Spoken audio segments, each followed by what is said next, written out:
আমরা যখন আমাদের প্রিয়জনের কাছ থেকে দূরে যাই তখন টাটা বলে থাকি। এমনকি আমরা আমাদের পরিবারের সদস্য, সহকর্মীদের জন্য এই শব্দটি ব্যবহার করি। কিন্তু কখনো ভেবে দেখেছেন কেন এমন করি?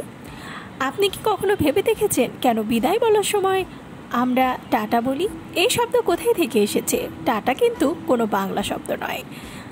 অনেক অভিধানে বলা হয়েছে যে ব্রিটিশ ইংরেজি অনুসারে টাটা শব্দের অর্থ বিদায়। তাহলে ব্রিটিশরা এটা ব্যবহার করে না কেন? একজন ব্যবহারকারীর মতে টাটা একটি শব্দ নয়, এটা এক ধরনের অপবাদ। আঞ্চলিক ভাষা থেকে এর সৃষ্টি। বলা হয় এটা একটা কুশব্দ কিংবা অপমানজনক শব্দ।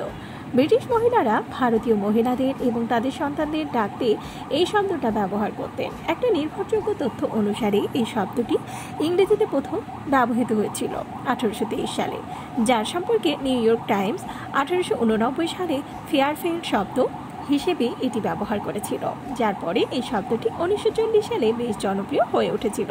তখন TTFN শব্দটি ব্যবহার হতো। এর পূর্ণরূপ হলো টাটা ফর নাও। সেই সময় রেডিও অনুষ্ঠানে এই শব্দটি ব্যবহার হতো। পরবর্তীতে আরও মানুষ এটা ব্যবহার করতে শুরু করে। পরে এই শব্দটির সংক্ষিপ্ত রূপ জন্ম নেয় টাটা। পরে ভারতেও এই শব্দটির প্রচলন শুরু হয়। ভারতের দুই পড়শি দেশেও সেই শব্দটি একইভাবে প্রচলন হয়। ফলে দেখা যাচ্ছে যে টাটা শব্দটির আক্ষরিক অর্থ নির্দিষ্ট কোনো ইতিহাস কিংবা ব্যাখ্যা নেই। প্রত্যেকটি বিভিন্ন অনলাইন প্ল্যাটফর্ম কিংবা সূত্র নির্ভর। তবে কাউকে বিদায় জানাতে হরহামেশাই আমরা এই শব্দটি ব্যবহার করে থাকি।